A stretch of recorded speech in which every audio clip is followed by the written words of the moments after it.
Hello, my friends. So, a week or 2 weeks ago, I've posted a video with the title, What Shall I Do?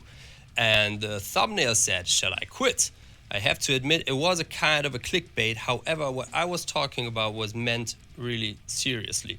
So, I was talking about doing just drum covers is not so fun anymore. And I've asked you, what would you suggest me to add to my channel content wise? And I was really overwhelmed by all the positive and supportive feedback you gave to me. And there were really some great suggestions there. Like, I should do more vlogs, I should do gear reviews, I should talk about my recording or drum cover making process. I should break down specific drum parts in songs. So I'm sure there are some of you, for those it would be easier to learn these drum parts.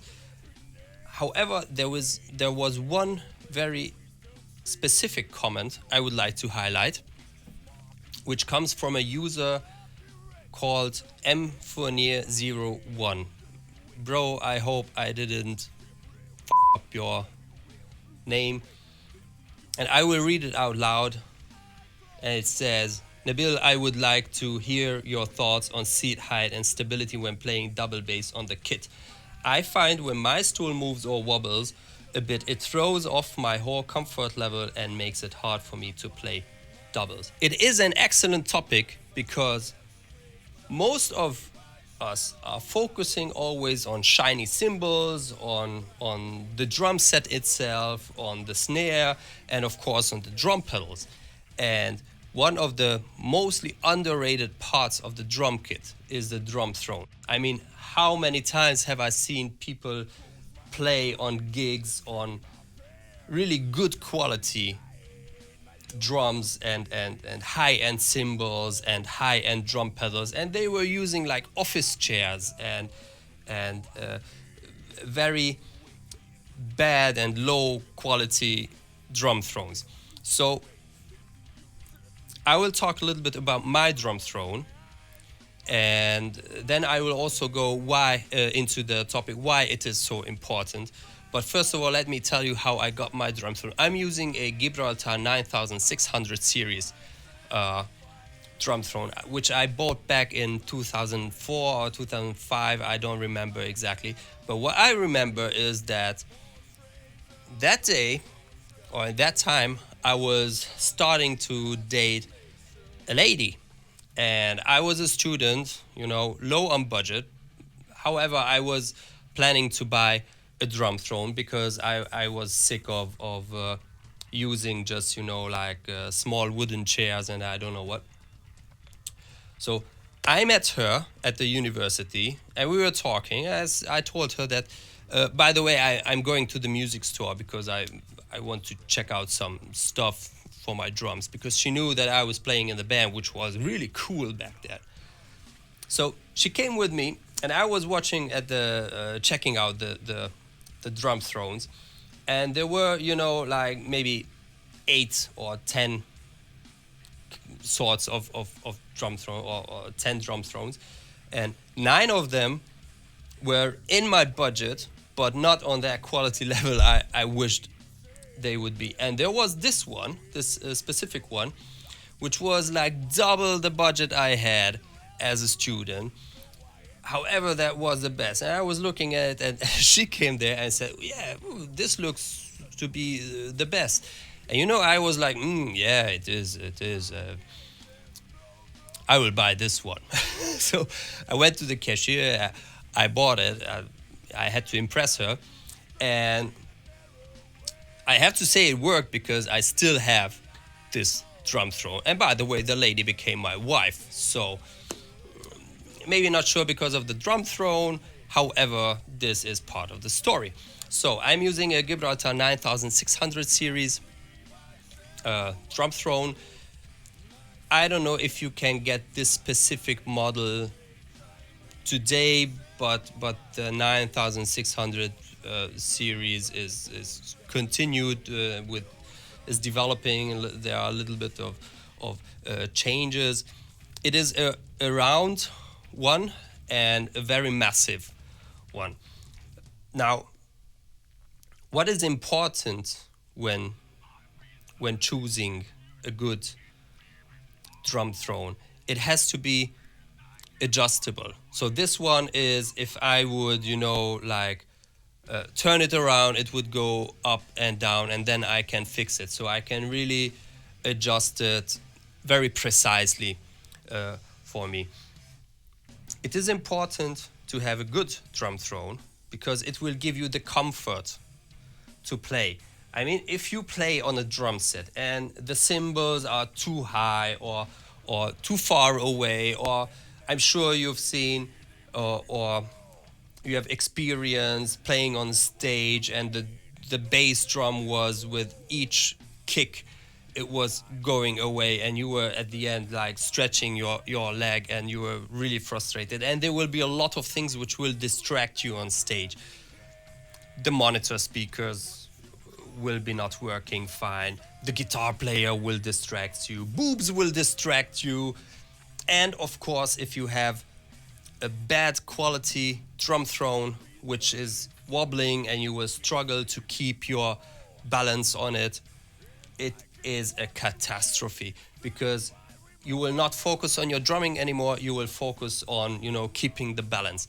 So having a stable drum throne is key to be able to play on your drums. It is the same for every instrument. For a guitar player, they have to have the good pick. It is, if you're a drummer, you have to have the right drumsticks, the right setup, everything. And the drum throne is part of this, and it is playing a huge role in it because this is how you will sit on your instrument and play it, and it will of course affect your leg work or footwork on the bass drum. So as you see, I'm sitting really comfortable on it. I'm not sitting too far away from the drum set, it is not too close to me, and my legs are also really relaxed on the pedals. They are not too high. I'm not like sitting too high and standing. So not sitting too low, not sitting too high.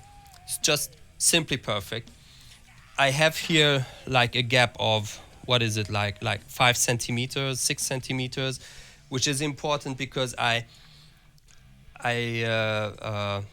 hit the rim shot on the snare, and if my leg would be too high, I would always hit my leg. So this is how I put it.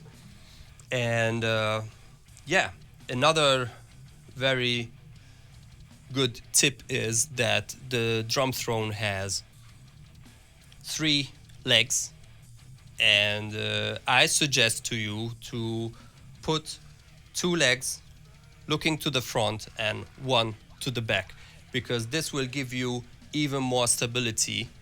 Because I will show you something. If I would change it and put 2 to the back and 1 to the front, then it is really easy. It just with a slight push. You see?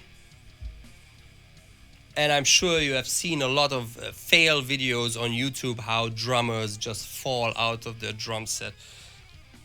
This could be also a reason. So 1 to the back, 2 to the front, and this applies also for the snare stand. So 1 leg out of the 3 looks to the back, 2 to the front, and then you can also play a little bit with putting the leg, which is looking to the back, a little bit into the angle where you had to hit the snare most frequently. Because if I would put the snare like this and I would play it really hard, then it would like fall into my yeah, here,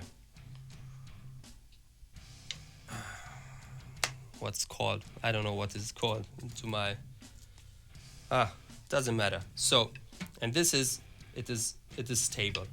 So, yeah, talking about my foot technique. Uh, there are a lot of foot techniques. There is the heel toe. There are some people are putting their complete foot on the pedal. I'm using the this is the toe technique. I think I'm using only my toe to play the bass drum. Now, these are new pedals for me. After 19 years, I switched from my old Yamaha pedals to the Speed Cobras, the Speed Cobra 910 LN, I think it's called. The pedal boards are longer, and I still need a lot of fine tuning to have it very comfortable. But you can feel the difference. These, I don't know, 18 years or 19 years of development uh, in the pedals. So what I do is I rest my leg like this on the pedal, and I simply just push here.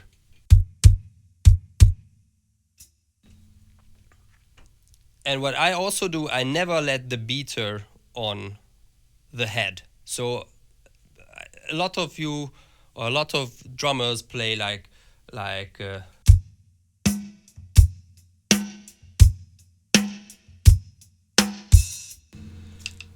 and I like to get the beater back by simply just lifting up my foot a little bit, and the beater will come back immediately. So with the next hit, I don't have to bother with getting it back and hitting it. I'm just hitting it. So I will put the snare on now.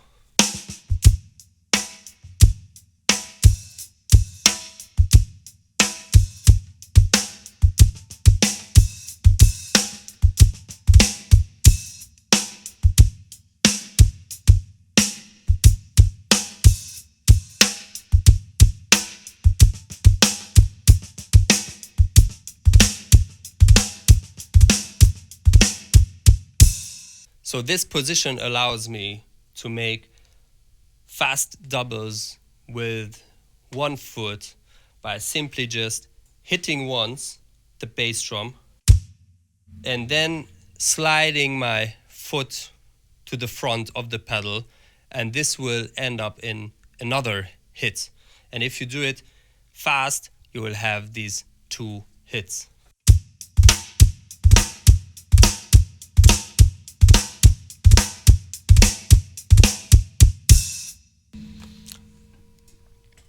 And of course,